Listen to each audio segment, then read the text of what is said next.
Oke. Assalamualaikum warahmatullahi wabarakatuh. Hari ini kita akan belajar tentang limit fungsi trigonometri. Jadi ini mulai hari ini kita sudah masuk materi matematika peminatan kelas 12 ya. Karena kemarin kita sudah belajar materi terakhir di kelas 11. Nah, untuk pertemuan ini kita sudah mulai masuk materi kelas 12 yang pertama yaitu limit fungsi trigonometri. Nah, bedanya dengan limit fungsi aljabar itu apa? Dulu kan kalian pernah nih belajar tentang limit fungsi aljabar. Perbedaannya apa? Nah, kalau dulu di fungsi aljabar kan kalian hanya mengenal suku-sukunya itu berupa variabel, ya kan? Berupa variabel X, X kuadrat, dan seterusnya. Nah, di sini kita akan menggunakan limitnya itu berupa fungsi-fungsi yang mengandung persamaan trigonometri seperti sin, cos, dan tan, dan yang lainnya juga. Nah, karena ini hanya melanjutkan, sepertinya tidak akan terlalu susah ya. Sepertinya cukup mudah apabila kalian memang nanti memperhatikan penjelasan dari saya. Nah, nah ini bisa dilihat. Jadi di kelas 11 kan kita sudah belajar tentang ada fungsi. Kemudian kita sudah belajar ada yang namanya fungsi aljabar dan ada yang namanya fungsi trigonometri. Kalian pasti sudah pernah tahu, oh ini fungsinya ini polinomial, ini fungsinya fungsi trigonometri ada sin cosatnya. Kemudian kita sudah belajar limit juga, ada limit fungsi aljabar dan kalian juga sudah belajar tentang sifat-sifat limit fungsi. Misal ketika penjumlahan seperti apa, pengalian seperti apa, pembagian seperti apa gitu. Nah, kalian juga dulu ketika belajar trigonometri juga sudah mengenal rumus-rumusnya. Seperti misal sin itu kalau sin per cos itu sama dengan apa. Kemudian ada yang namanya sifat identitas, pasti sudah tahu semua. Nah, jadi pada materi ini kita hanya melanjutkan saja. Melanjutkan saja, jadi menerapkan dari apa yang sudah pernah kalian pelajari, kita tambahkan lagi di sini sedikit materi tentang limit yang mengandung fungsi trigonometri. Nah, harapannya karena kalian sudah pernah belajar limit fungsi aljabar dan sudah pernah belajar fungsi trigonometri, pasti ini akan mudah untuk kalian pelajari gitu. Ya syaratnya itu tadi trigonometri dan limit fungsi aljabarnya sudah paham. Kalau belum paham bagaimana, Bu? Ya, berarti silahkan dibuka-buka lagi buku kelas 11-nya atau mungkin yang sekarang sedang kalian pelajari di matematika wajib.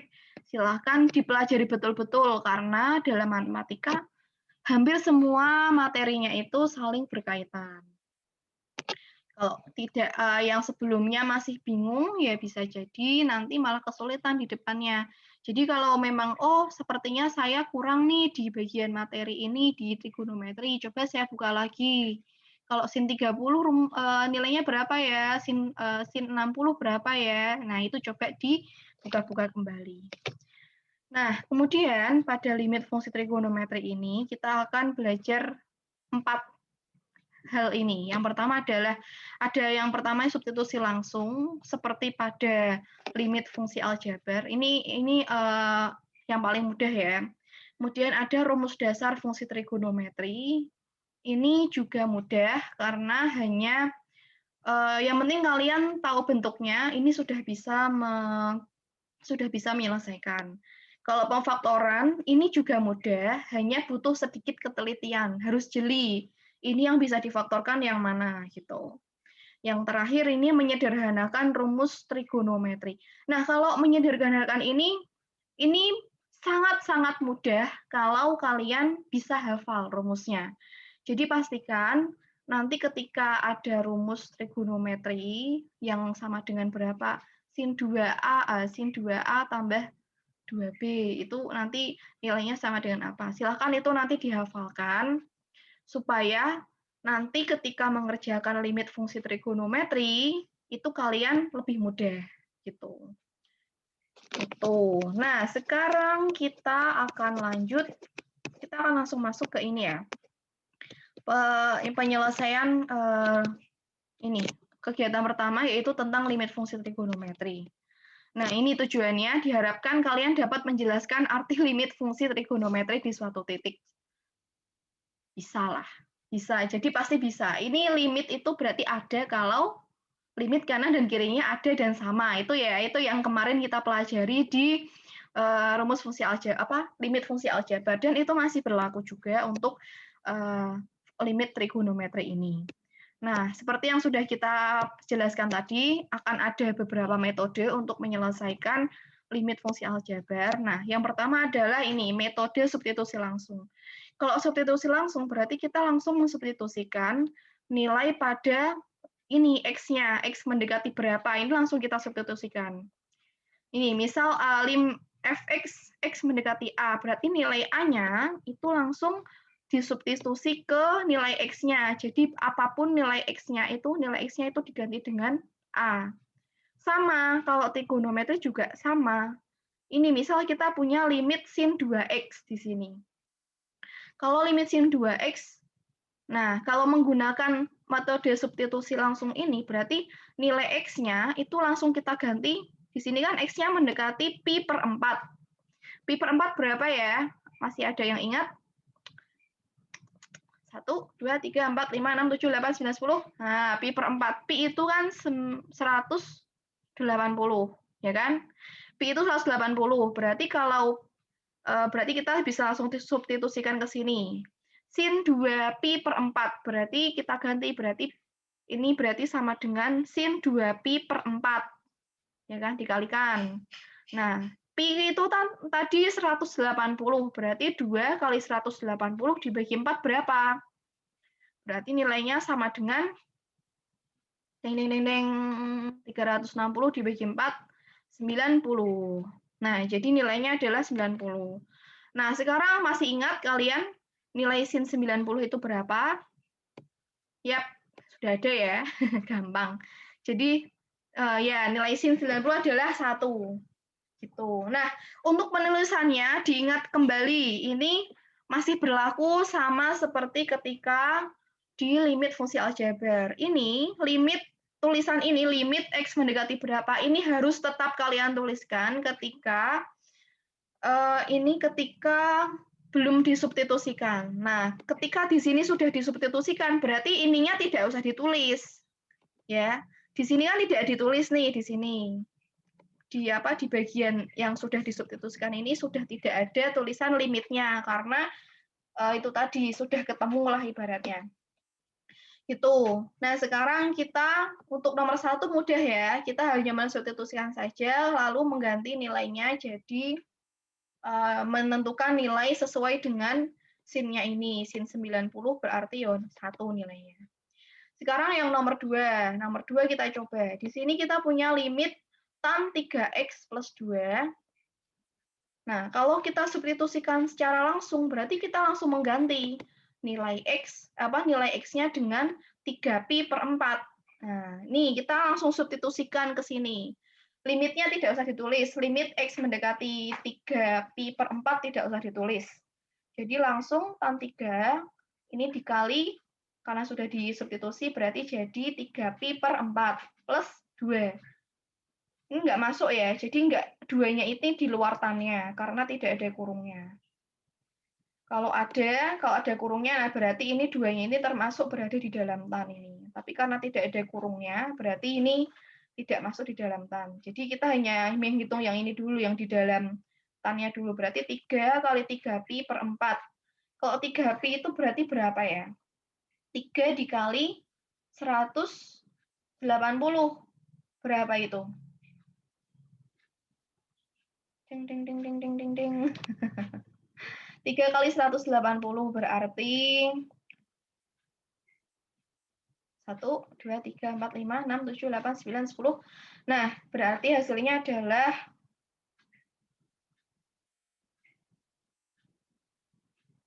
ya 480 ya.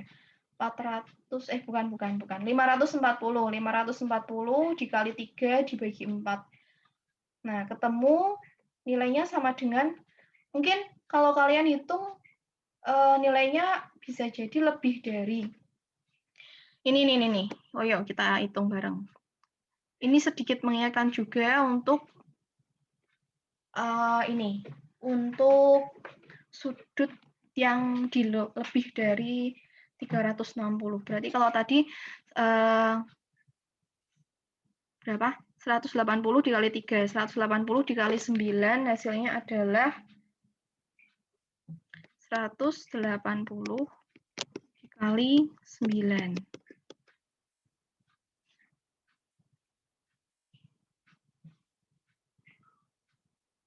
Berarti kan 1620, ya kan? Nah, 1620 ini kita bagi dengan 4. 1620 dibagi 4. Berarti hasilnya berapa ini? 405. Nah, kita ingat lagi kalau satu siklus lingkaran itu kan ini ya, lingkaran kan seperti ini nih, muter. Ya kan, set. Berarti ini nilainya, kalau 405 itu kan berarti lebih dari satu putaran lingkaran. Berarti sama dengan, kalau satu putaran kan 360, ya kan? 360. Berarti 405 itu 360 ditambah berapa di sini? Ya, hasilnya 405.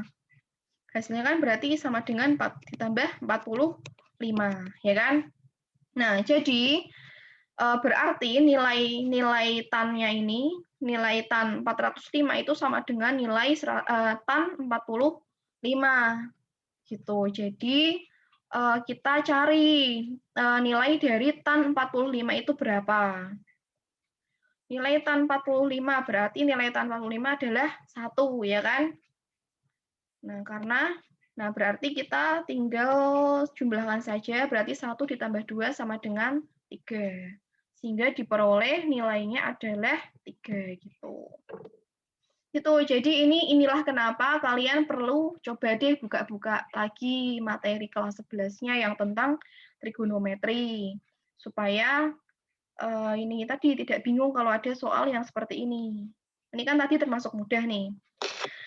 Oke, sekarang kita lanjut ke nomor 3. Nomor 3 ini limit sin X per sin X plus cos X. X-nya mendekati 0. Nah, ini bisa kita substitusikan langsung. Pokoknya selama hasilnya tidak 0 per 0, bisa disubstitusi langsung ya. Nah, ini kan berarti hasilnya adalah 0 per 1. Sin 0 kan berarti 0. Sin 0 berarti 0 per sin 0 plus cos 0 berarti kan sin 0 itu 0. Ya, sin 0 itu 0, cos 0 itu adalah 1. Berarti 0 per 1 hasilnya 0 di sini. Oke, ini juga mudah. Nah, lalu kita lanjut ke nomor 4. Nomor 4 ini juga mudah nih. Ini tinggal kita substitusikan saja. Ini langsung disubstitusikan. Nilai X-nya diganti dengan pi per 2. Ya kan? Kita cari, berarti 1 min cos pi. Ini kan dihitung nih, 2pi per 2 kan berarti pi. Berarti 1 min cos pi. 1 min cos pi itu berarti kan cos 180. Berarti nilainya adalah negatif 1. Berarti 1 dikurangi negatif 1 berarti sama dengan penjumlahan ya. Min kali min jadi plus. Lalu yang penyebutnya 2 kali negatif 1 berarti negatif 2. Berarti 2 per min 2 sama dengan min 1. Udah gitu toh. Nah, makanya ini supaya lebih mudah ya, supaya lebih mudah akan sangat membantu sekali apabila kalian masih ingat ini nilai-nilai dari sudut istimewa. Silakan nanti bisa dihafalkan kembali kalau memang sudah lupa. Kalau memang masih ingat ya berarti ditambah lagi hafalannya dengan rumus-rumus yang lain. Gitu. Nah, sekarang kita akan gunakan rumus dasar limit trigonometri. Ini juga mudah.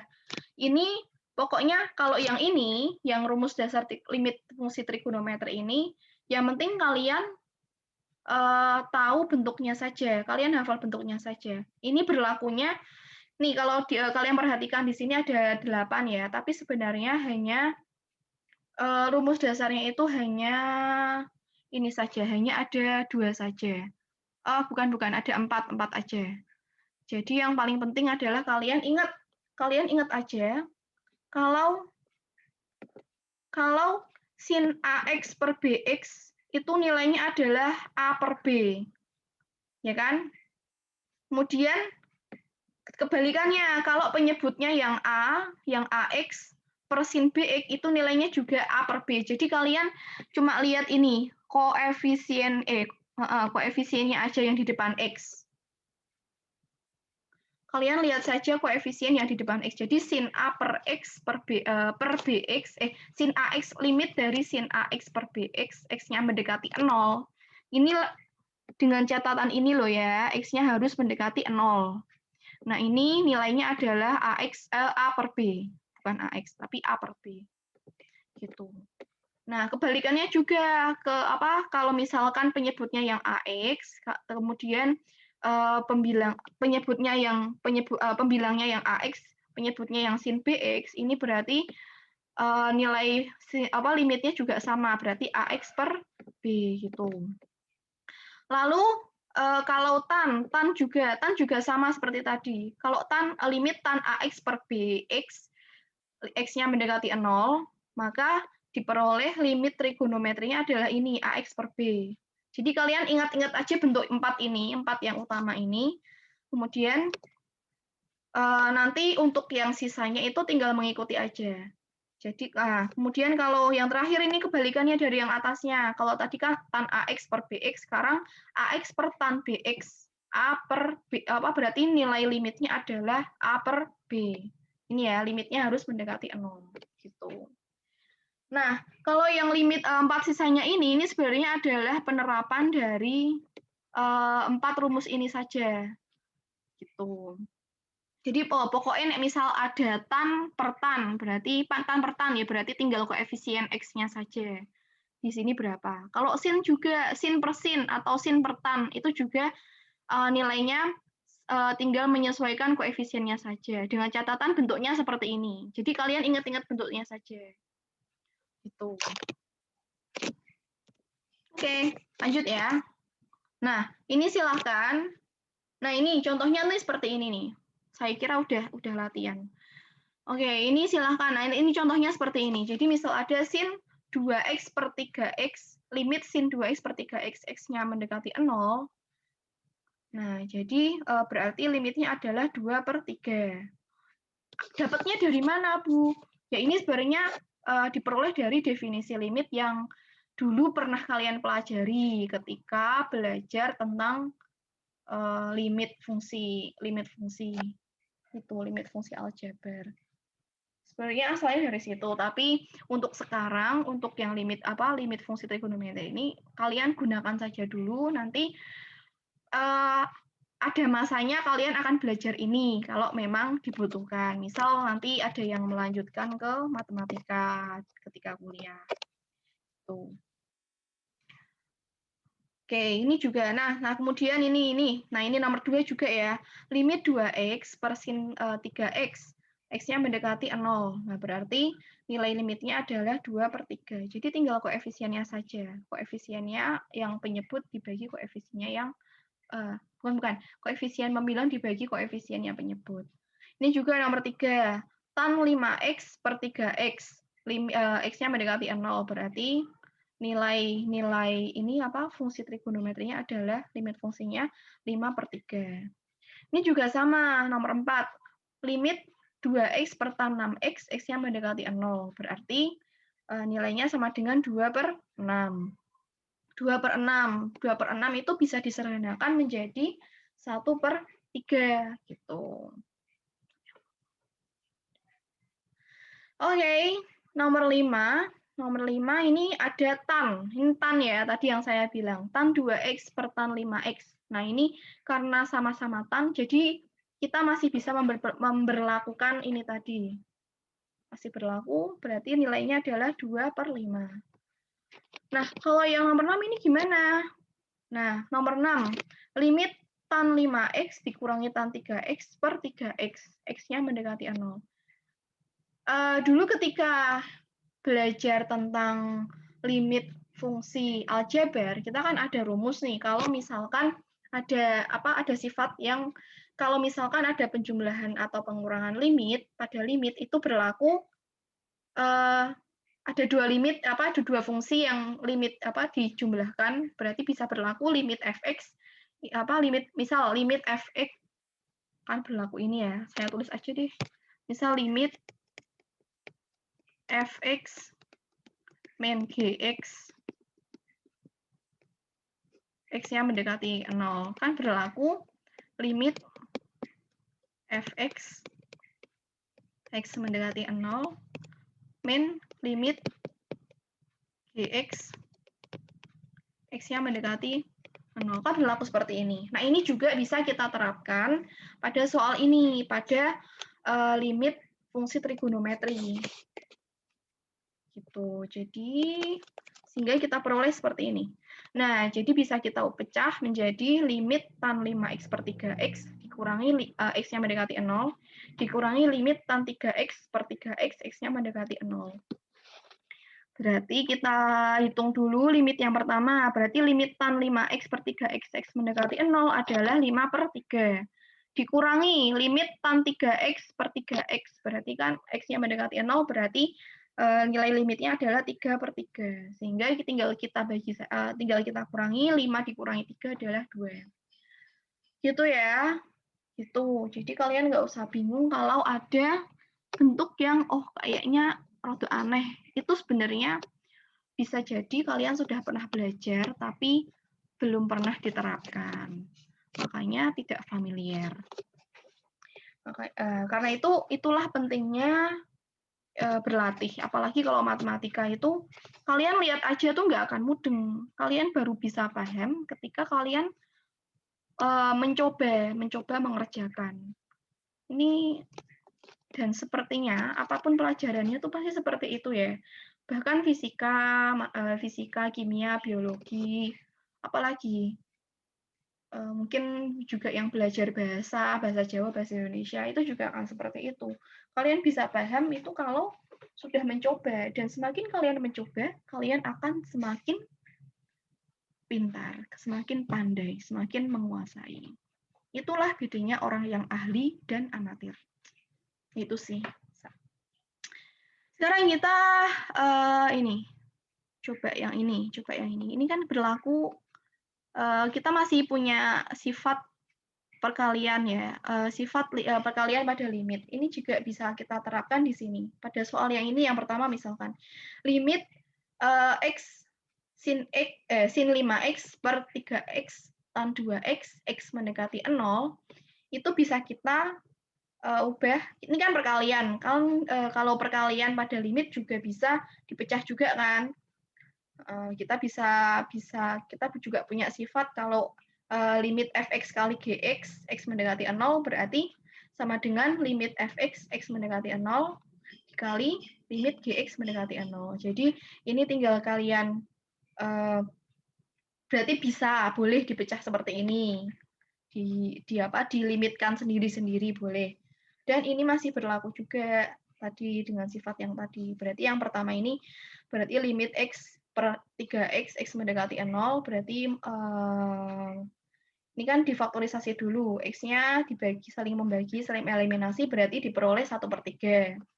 Ya kan? Berarti limit 1 per 3, sini adalah 1 per 3.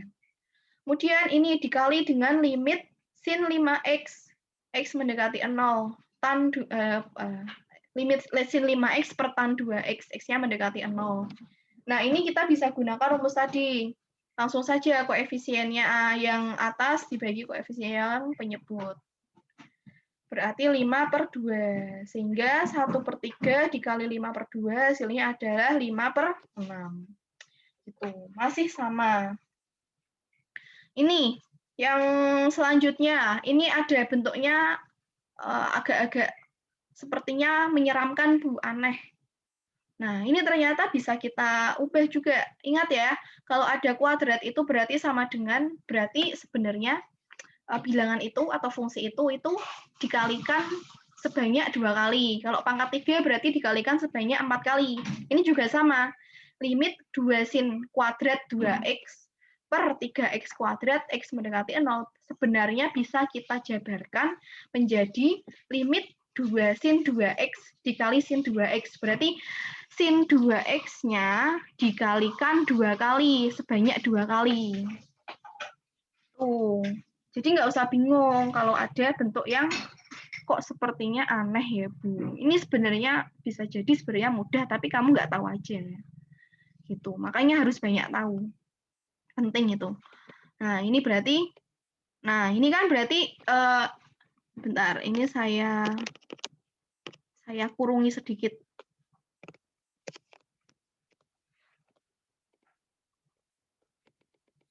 Tadi kok malah hilang.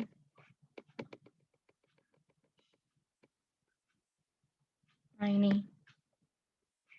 saya kurungi. Nah, ini kita bisa, nah kalau kita lihat kan ini sebenarnya, ini kan sendiri, ini kan bisa, nah ini dengan sin X, sin 2X dengan ini, dan ini dengan yang bawah. Nah, sebenarnya, nah kita bisa memecah seperti ini kan, berarti ini di sini ada 2/3 kita keluarkan, kemudian kita bisa ubah menjadi limit sin 2x per x mendekati 0, kemudian ini dikali limit sin 2x per x mendekati 0 gitu.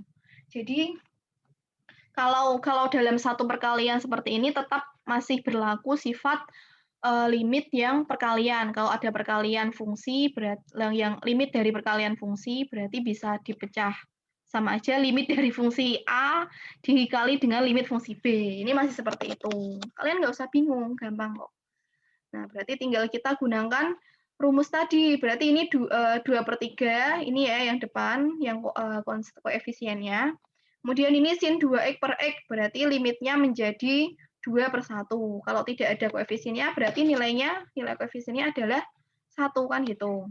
Ini juga berarti sin 2x limit sin 2x per x mendekati 0, berarti nilai limitnya adalah 2/1 di sini. Sudah, tinggal dikalikan, sehingga diperoleh hasilnya adalah 8/3.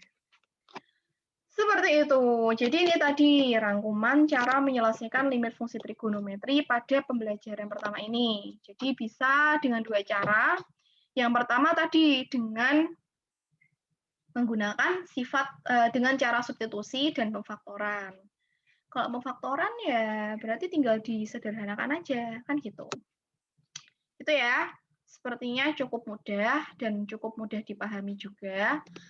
Jadi silahkan, ini ada latihan, silahkan dikerjakan di buku masing-masing. Untuk pengumpulannya, nanti akan saya infokan saja. Apabila ada yang ditanyakan, silahkan bisa ditanyakan. Gitu. Terima kasih semuanya. Semoga yang kita pelajari ini bermanfaat dan bisa membantu kalian untuk mencapai mimpi kalian, apapun itu di kemudian hari. Terima kasih. Wassalamualaikum warahmatullahi wabarakatuh.